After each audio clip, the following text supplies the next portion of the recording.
Hi everyone, Jack Willard here.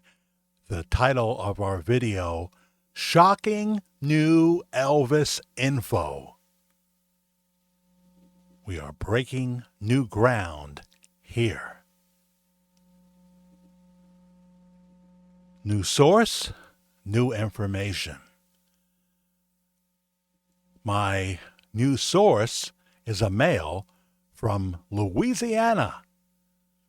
But if you live in Louisiana, you don't call it that. It's Louisiana. I'll probably pronounce it both ways in this video. I only met this new source a relatively short time ago, and it led to a series of emails between us back and forth. I had a lot of questions for him to answer. He responded very well. He's a gentle, well-educated man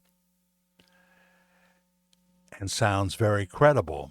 I know that because he did a video for me and sent it to me, a chat video, and I told him he had broadcast talent. He seems to be the real deal. Now, some of what he says in his email is controversial. One point in particular will be offensive to some Elvis fans.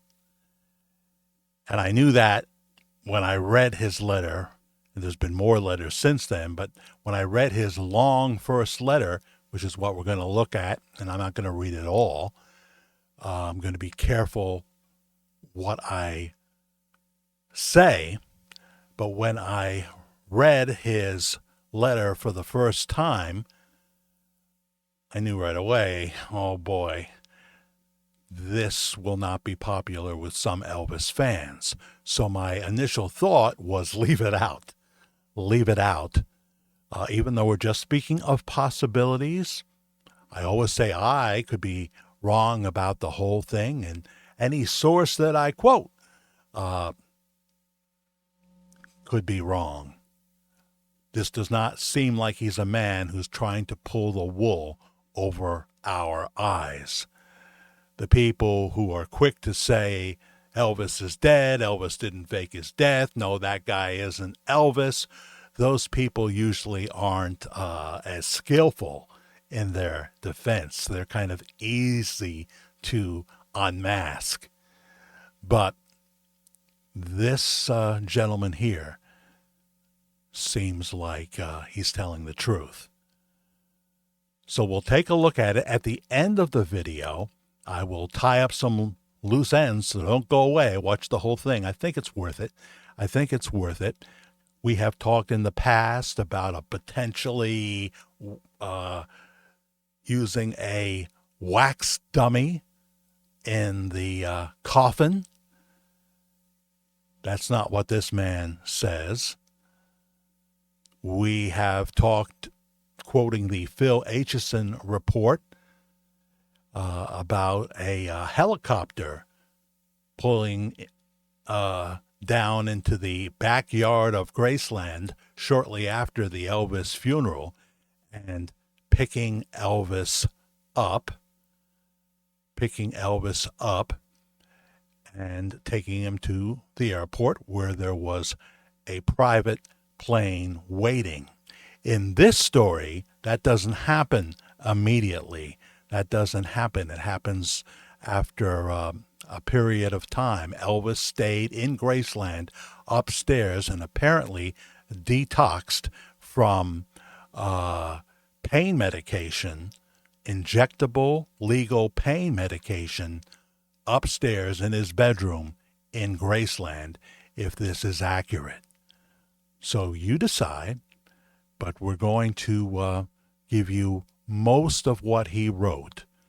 And as I say, there will be some Elvis fans who find it offensive, just like there are Elvis fans who are offended when it is brought out that Elvis had a lot of girlfriends back in the day, including during his marriage. Oh, not Elvis, that kind of thing.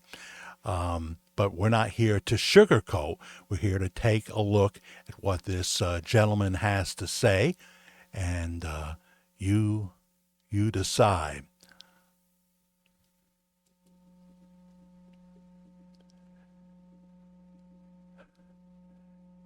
The gentleman says, for some background info on my father, who was a medically retired colonel in the Army Air Corps, United States Air Force, WW2, Korea. He was born in 1919, so about 16 years older than Elvis. He passed away from heart disease at the age of 60 in 1980 when he was forced to retire out of the service due to suffering his first of many heart attacks. And this retirement happened in 1957. Elvis's career was just in its infancy when Dad returned from active service back to our hometown of Shreveport, Louisiana. He did a lot of odd jobs, as most returning service members did, upon his release, upon his retirement. He went to work for the Louisiana State Fair that was run at the time by Ed Nielsen, who was also a relation, a family friend. Ed was a cousin to my brother-in-law, my sister's husband's family. The Louisiana State Fair at the time was also a quasi-booking agent for the famous Louisiana Hayride, the venue that helped Elvis boost his national exposure. During that time is when Dad first began his relationship with the Presleys. Dad's first interaction wasn't with Elvis, but with Vernon, since they were both close in age, and there was that generational fondness. Vernon introduced Dad to Elvis at the Hayride, and they immediately hit it off. Dad introduced Elvis to my mother, and with Elvis, it was love at first sight because she reminded him so much of his mother, who was still living at the time, but died shortly after. Mother was born in 25, and I think Mrs. Presley was about 10 years or so older than Mother was. I, says the source, first met Elvis in Shreveport when I was 6 or 7 years old, 72 to 1973 time frame. We lived on Greenwood Road in Shreveport, across from the State Fairgrounds and Hirsch Coliseum, where Elvis played many concerts. He would come by the house to visit Mother and Dad whenever he came into town because we were right across the street from where he was playing. He would always spend an hour or more talking to Mother and Dad, and even would stay for dinner at my grandparents' house, who lived next door, if he arrived early or left late. Of course, at my age, his fame and presence were of little consequence to me. I was more interested in watching Captain Kangaroo. The day it was announced in August 1977 that Elvis had died, I remember vividly. I was in the den watching TV, and a special report came on, CBS, with Walter Cronkite, and they made the announcement. Dad was in his chair, and I turned to him and was worried about him hearing this because of his extensive heart issues. But the look on his face was priceless. No emotion or shock, just basically a look of, huh? Not a look as if questioning what was just announced, but more of a, well, Mother had come in because she was in the other room watching the TV and was inconsolable. She was sobbing. I remember Dad said, "Come into the other room. I need to talk to you." After a bit, they came back in the den. where I was, and everything had returned to normal. No crying, no distress, not at all in my house over the next few days during the funeral process. During the funeral process, there wasn't a tear to be found. 3 years later, just hours before Dad passed away in April 1980, I was sitting with him in the hospital the night before he died, and we talked about a lot. I was 14, and by that time, I had come to know and appreciate Elvis and his career, and had heard the stories about Dad knowing many singers and other notables that had been in Shreveport. He had his hair cut by Perry Como.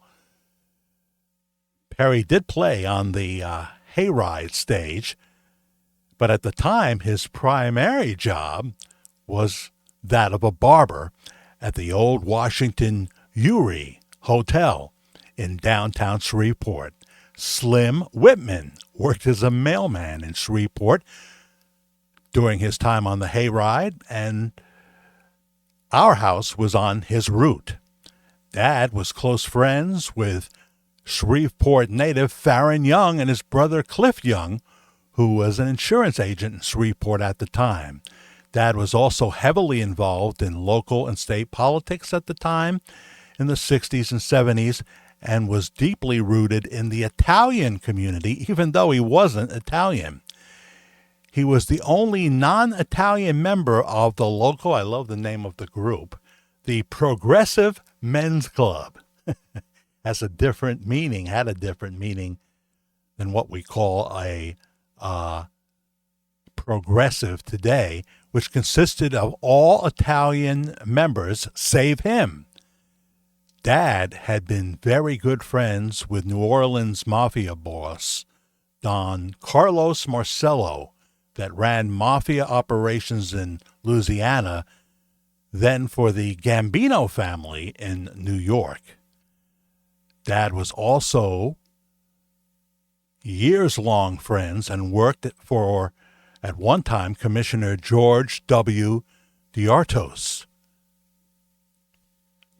I won't go into detail on this in an effort to keep this reasonably short, but to the meat of the matter, I asked Dad that evening when Elvis' death was announced and his mother's reaction.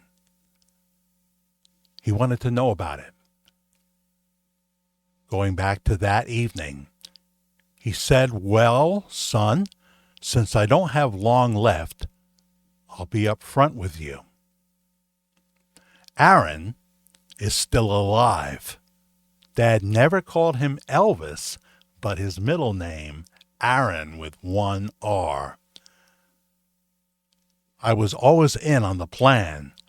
Don Marcello was the orchestrator to get Elvis out. It wasn't because of any testimony against reputed mob members. Elvis did not give any such testimony.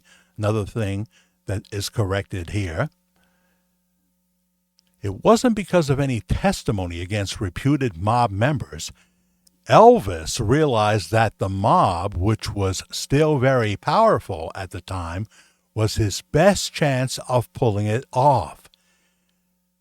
Dad said that he wasn't flown out in any covert helicopter mission, but remained at Graceland for a number of months after his death under God by not the Memphis Mafia, but the actual Mafia. We can also come to the conclusion they protected his entire family. Doesn't mean the Mafia that we know, the Memphis Mafia, didn't have any role. It just means that the actual Mafia took the lead. He was then taken in the cover of night, one night, to a private plane owned by Don Marcello and flown to France, not Argentina, but France, where he would remain for quite a while. He went there for treatment and protection. Dad told me that he spoke with Aaron, Elvis, several times up until Dad's death in 1980. Dad kept a lot of secrets. As I well know, he was a retired consultant in the United States Air Force's Project Blue Book. They were commissioned to investigate UFOs, and he never would say a word about what he knew about that. Dad did say the body in the casket was not a wax dummy. It was an actual body of a homeless man that Marcello acquired from the morgue in New Orleans. And a plastic surgeon in New Orleans, along with a makeup artist, configured the body to resemble Elvis, but the dead man was considerably younger and not a perfect match. Yes, I can see why Tanya Tucker said to Vernon, "That wasn't Elvis. Where is he?" And Vernon reportedly replied, "Oh, he's upstairs." We had to show the fans something. So you can see it wasn't the government that protected Elvis. They were probably annoyed with him for not testifying against the mob. But the mob helped him with Don Marcello's help. More to come. Don't tune out. More to come. It is made clear to me by this source in Louisiana that Elvis was never in the mob. As we have said in previous videos, they would come, especially when he was in Las Vegas, they would come to either his suite or his dressing room backstage, hang out. They would drink, and as they did, you know the old saying, loose lips sink ships. So he would hear things, but he wouldn't talk about those things. He would hear things, and I think the government felt that he must have heard things as they were drinking, and they wanted Elvis to testify. But according to my source here, that seems very credible, he did not do that.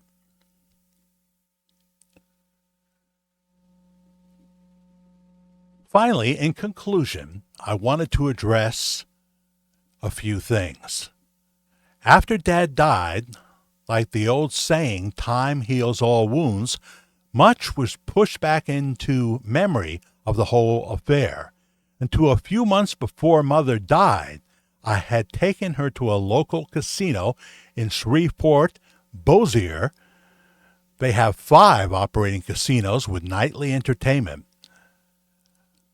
I would say it was early 2007,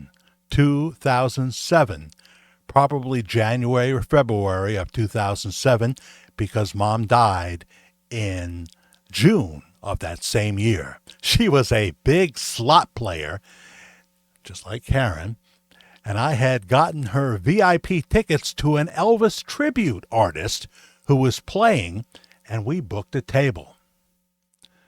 As happenstance would have it, there was a silver-haired fellow and his son at the table just in front of us. Mother heard him talking to the waitress that his son, Matthew, was a burgeoning tribute artist, and he wanted to let him experience some other artists' performances. I looked over at Mother, and she was listening to this fellow talk, and she raised up. She took her walker in hand and went over to their table. Mother was never a shy person.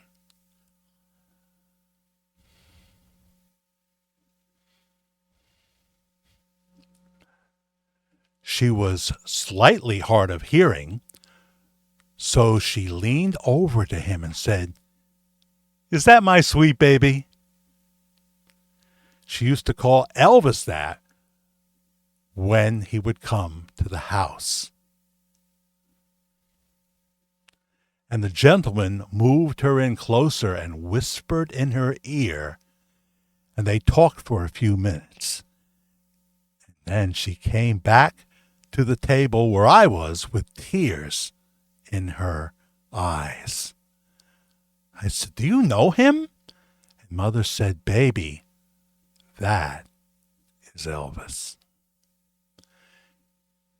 He called me Mama and her last name like he used to, and said he hated that he couldn't attend my dad's funeral.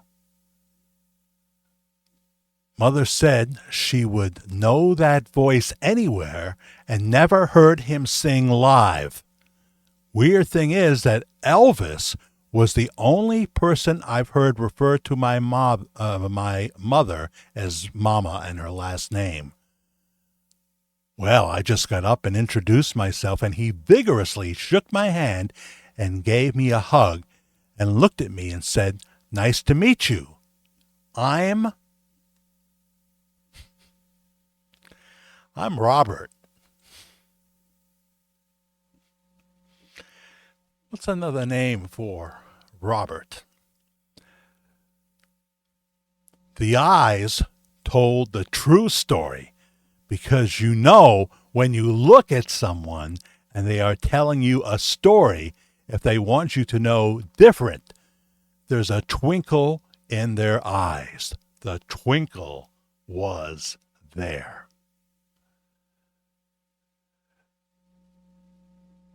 There's a little bit more to the story, but that is the red meat of this encounter from this news source in Louisiana, Shreveport. And as I say, I've had a number of conversations with this gentleman, and I believe in my heart that he is authentic and that he is telling me the truth.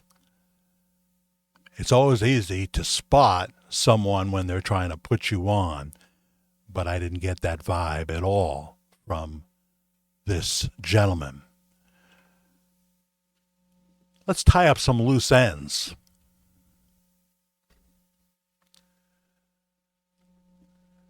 Back in the old days, the Mafia had a code.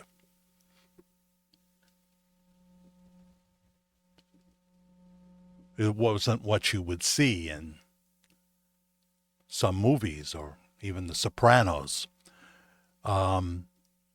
Yes, hits were placed on people from time to time.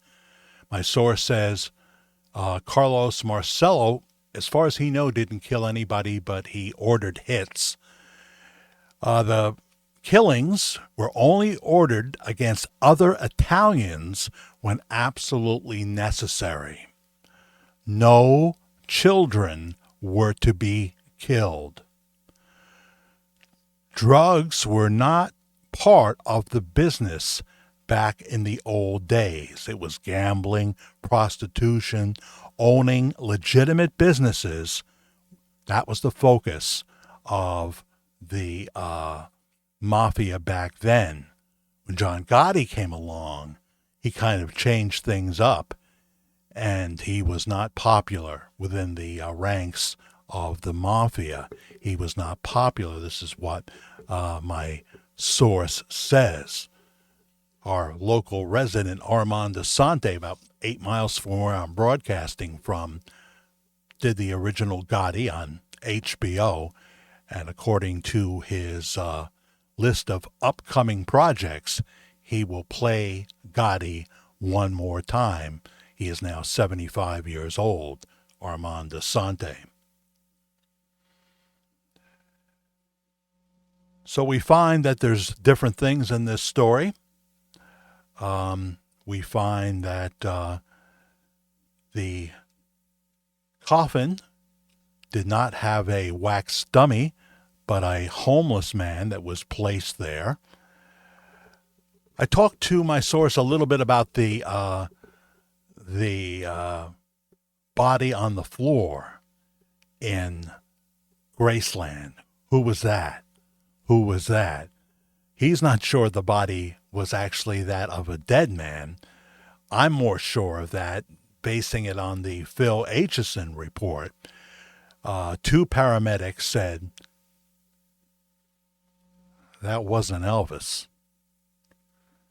They kept saying it. Later on, I think they were told not to say it, but they kept saying it.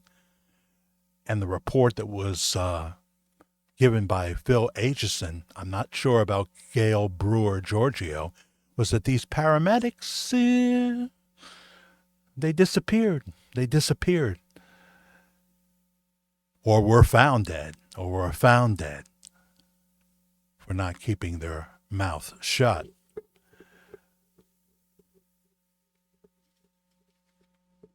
So when Phil Aitchison talked about Vernon and the Memphis Mafia going to the Atlanta Wax Museum to get Elvis, to buy Elvis from the Atlanta Wax Museum, and Vernon reportedly saying to the, I suppose, the owner or the manager, "You won't believe what we're going to do with this."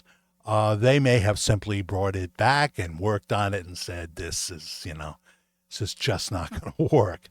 We're going to need a real body. And then a plastic surgeon got to work to make this homeless man look somewhat like Elvis. Thus, Gene Smith, cousin, said when he looked at the body, it looked like they had glued a toupee on, and he could see that there was still some glue by the temple.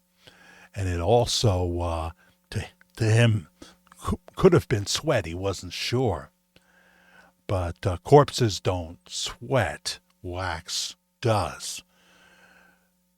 So there's this amazing news source, and he was very convincing to me. The fact that they, in 2007, his mother and he went to a casino to see an Elvis imitator, and in the table next to them was a man who would call himself Robert, with a son who would call himself Matthew, is also very, very intriguing.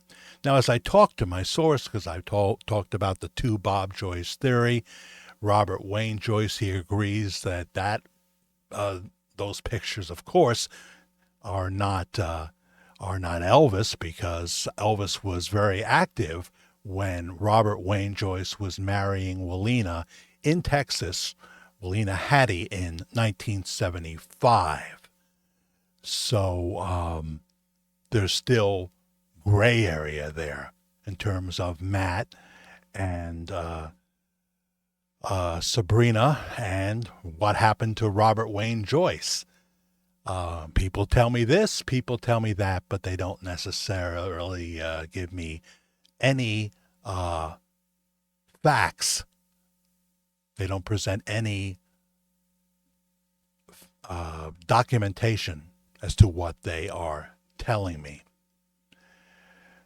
So I'll be continuing to talk to this source, and who knows what we'll uncover.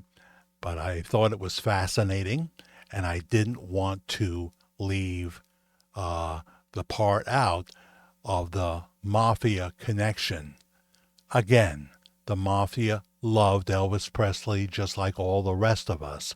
Elvis did not join the Mafia. He was completely 100% for law enforcement, but he also had a friendship with Carlos Marcello, according to this news source, and figured they would be able to help him get out of the public light before he did actually die, get well. And that would be a long process because there was the drug addiction, there was the weight, and there was the colon problems and what have you, and that he would go to a facility. He stayed at Graceland for a while, but that he would go to a facility in France and may have been there into 1980. Into 1980, long road back for Elvis Aaron Presley. When he returned to the United States, that's when the Elvis sightings began. My personal email is jackthefairguy, F-A-I-R, jackthefairguy @gmail.com. Love to hear from you. You'll notice a subscribe button here. Please hit it if you haven't already. We always try to bring you cutting-edge videos. A like button. The notification bell. We do live shows. We do pre-recorded shows. Sometimes we just pop on live to pop off, pop on to pop off. And if you have your notification bell on, you'll be able to, if you're near your device, get a word that we're on or that we've put something new up, that kind of thing. You'll also notice a thanks button here. If there's anything that I do that you like and you could hit the thanks button for a few dollars, that would be very much appreciated because I have a somewhat meager retirement, and this is what I love doing. I did radio part-time and full-time for many years, but I need your help to keep this channel going and keep my focus on this channel, all right? And I also have a Cash App for those that have that loaded. I get more of it when you hit Cash App, and my Cash App handle is lowercase letters Media Guy 56, Media Guy 56, for any amount. I appreciate that very much. Our live shows are often on Wednesday at 10 p.m. We call it Worldwide Ramblings. That's 10 p.m. East Coast time. And it's either Saturday or Sunday. As I talk to you here in the last week of March, we'll be on Saturday night at 10 p.m. We can talk about this video and what your reaction is then as well in real time in the live stream or in the replay. Just go to the live section of this channel, the Virtual Church of the Disillusioned. You can see all our past live shows, and then you'll be able to look at our pre-recorded videos. We cover every angle of the Elvis / Pastor Bob Joyce story, and we have new information coming up. Sometimes we're on Sundays. If we're not on Saturday nights, we're usually on Sunday at 9 p.m. East Coast time, as we will be the first and last weekend of April 2025. But whenever you're watching this, you'll be able to find out if you subscribe, like, and hit the notification bell. Thanks for watching, everybody. My name is Jack Willard. We'll talk to you soon.